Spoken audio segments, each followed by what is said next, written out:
Welcome to another edition of the YouTube channel Plugin Police and Too Many Plugins. Today we're going to talk about Battalion, about some extra features I found in Battalion, and also a little bit about the stability of Tracktion WaveForm 13.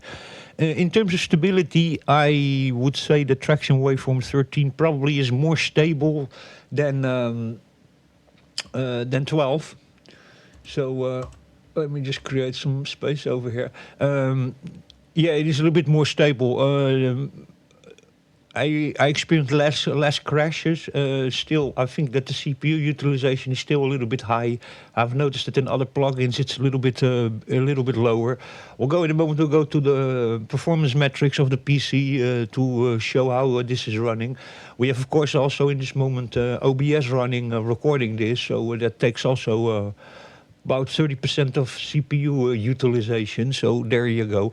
But yeah, that could be a little bit better, that still. And also the sound engine, again, I say the sound engine in my PC has a little bit to desire, but we'll go also now to the performance metrics and show you also why this could also be an issue with my PC itself and drivers or old hardware related, and not in perdition if not per definition a problem of traction itself.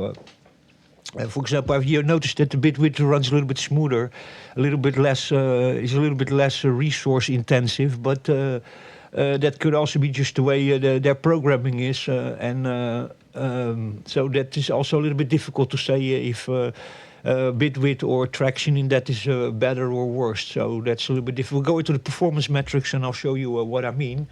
Where are we? Yes, sorry, it's in Portuguese, but there you go. So OBS in this moment is using 22%, but in reality normally it's a little bit more. It's actually a little bit more, 30%, but 22% in this moment. Waveform is not using much, 10%, because the plugin is not running. But performance metrics, so the CPU over here, it's an 8-core FX 8300 from 2012. This has 8 cores, but not actually, well, it has technically really 8 physical cores in there, but it has shared memory modules and cache modules. So in reality, each core is sharing the cache with another core. So in reality, 8 cores, you have only 4 usable cores in terms of cache and memory controller, and then 4 cores and then 8 threads. So that's a little bit the same as an i7. It's a 4-core and an 8-threaded CPU that has 4 physical cores and 8 hyper-threaded cores. And in AMD is then a simultaneous multi-threading SMT. But so in single-thread performance, this PC is really bad. But in multi-thread performance, it's actually quite good, even still today. Well, this is from 2012. So AMD also got a lawsuit about this. And in Windows, they even changed it. First, it said they always Nucleo, so that's cores. It said 8 cores and then 8 logical cores, so that's 8 threads. But even Windows have changed it after the lawsuit, and have changed it here to show you that it has 4 cores and 8 threads. Well, technically it has 8 cores, but they're sharing the cache, so in reality it's just a 4-core 8-threaded chip. So there you go. 16 gigs of memory we are using. It's now using 4.2 with OBS running, and then with Tracktion running. In OBS, by the way, I'm running several plugins. The microphone you're listening to goes through a mixing table, goes in an equalizer, through the inserts. That's just all analog, and with a low pass and high pass filter on it. And then it goes through USB from the mixing table in the computer. And then in OBS we are running 6 plugins or something still on top of it, on top of the audio from the microphone you're listening. So that's now also running in the background. So you can see that this old chip still performs actually quite well. All things considered, what it's doing in this moment. So here are the performance metrics, so you know what we are working with. Now to come back to a Battalion, I found out some more. Of course, I was the other day using it for the first time. But if you go into voices, you have your 8 tracks over here, and actually the way it works is you need to trigger here 1 track. You have here a synth section, so for each 8 tracks, that then in the sequencer has 64 step sequences. You can after that set up over here if you want. And then with the shift, pitch, retch, envelope, pond, vary, probe, sense, and macros that you can still add also on your sequences. But if you go back here to voice, then you can see that you have here in channel 1, we have now a synth.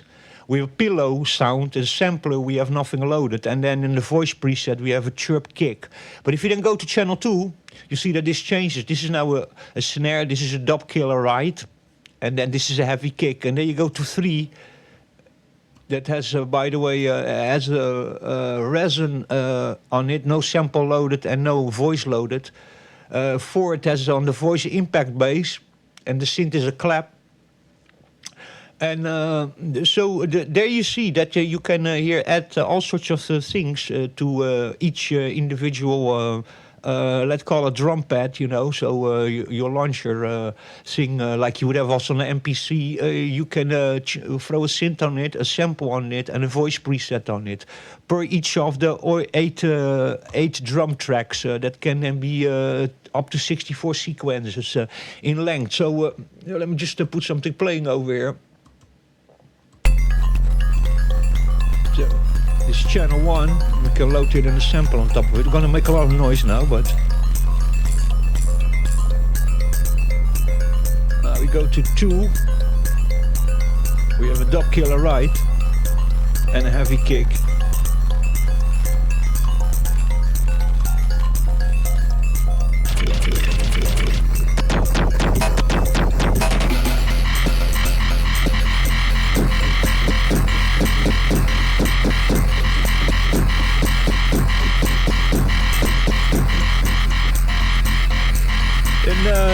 You put your voice preset on it also. A glitch.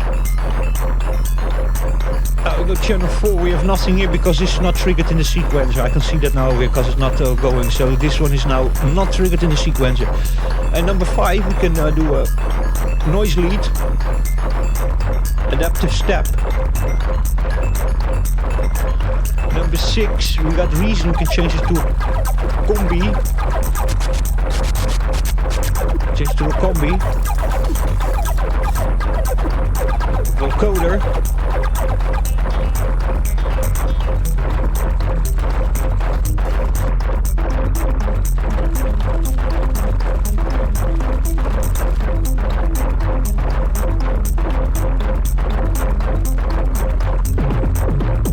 A kick.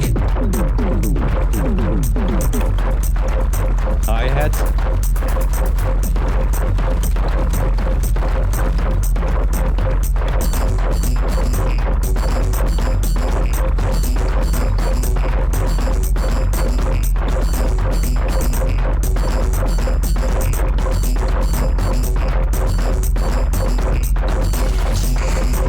This is only like for a short moment triggered in the sequencer.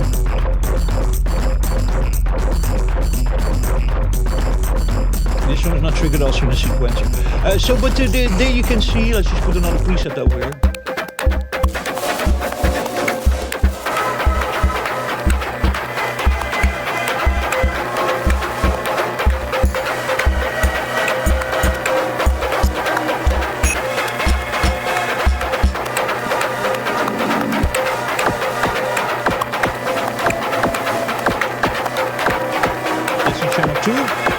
Channel 4 we have an ARP and an additive ring. Channel 5 here we have no sample loaded and an air pillow on the voice. That one's not triggered in the sequencer.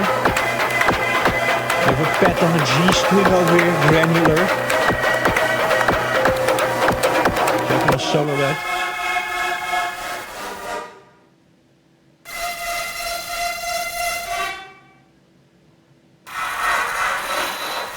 Granular is very CPU intensive. Look over here.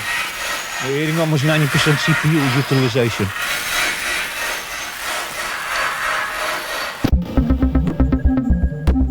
can see that all the 8 individual drum pads can have an individual synth, an individual sampler, and an individual voice preset. And then in performance mode, you can then add here all sorts of effects and stuff on top of it. And in sequencer, you can go here up to a 64 step sequence length, and then also having all these variations over here to give more movement and more stuff in your sequences. So this is really advanced piece of kit. I don't even want to get really used to this. Let me just turn this off.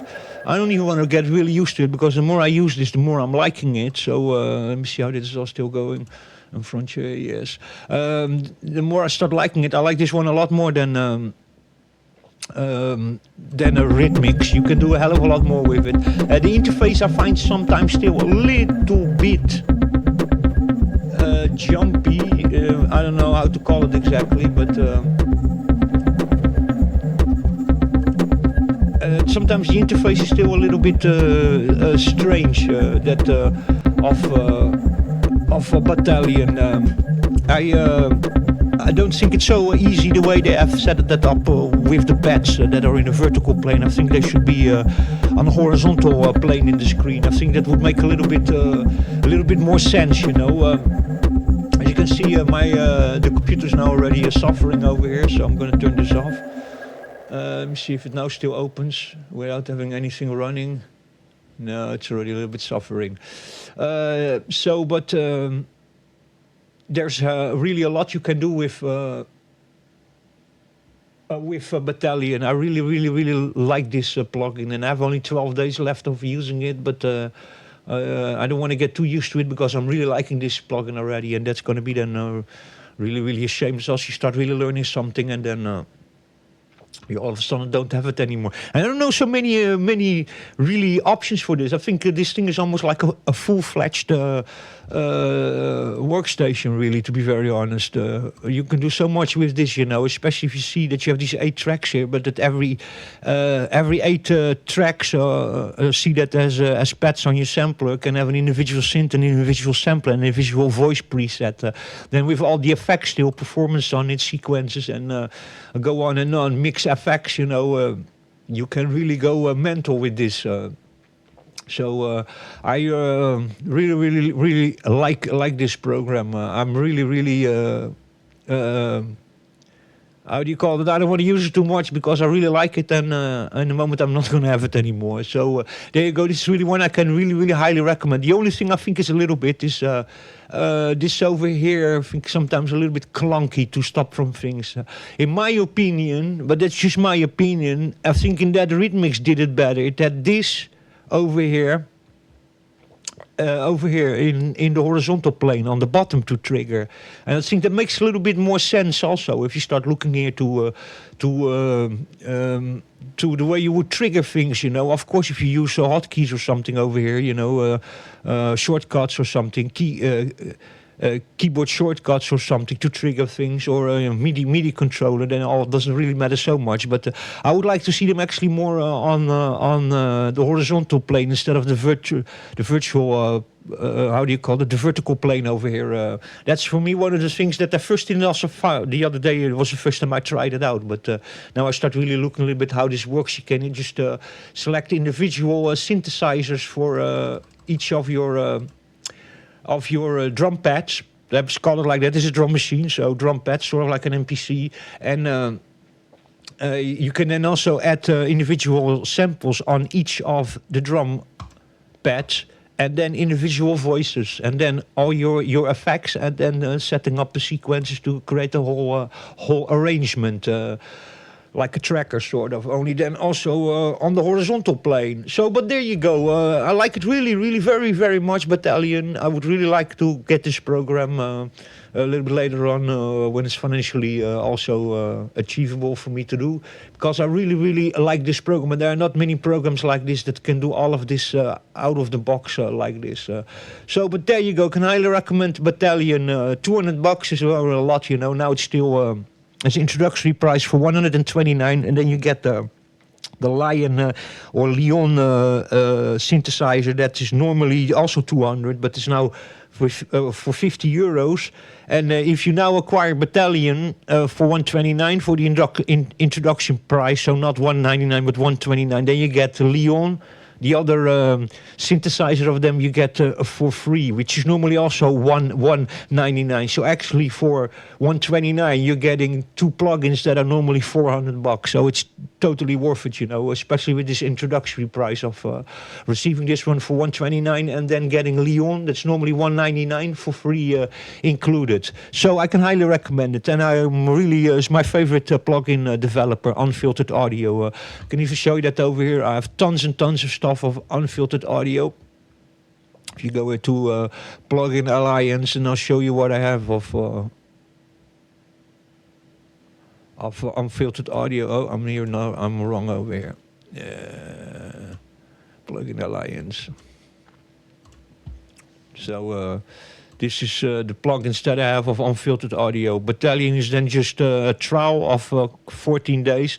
But these are the other ones that I have. I have audio, Unfiltered Audio Dent, I have Fault, I have Indent 2, I have Instant Delay, I have Sandman Pro, I have Spec Ops, that's one of my favorite glitch tools, and an Audio Zip, my favorite creative compressor. And then Sandman also, Pro Delay and Echo, it's really, really, really good. And Fault also, Fault is sort of like a pitch shift tool or something. And Dent is a distortion tool, and Indent.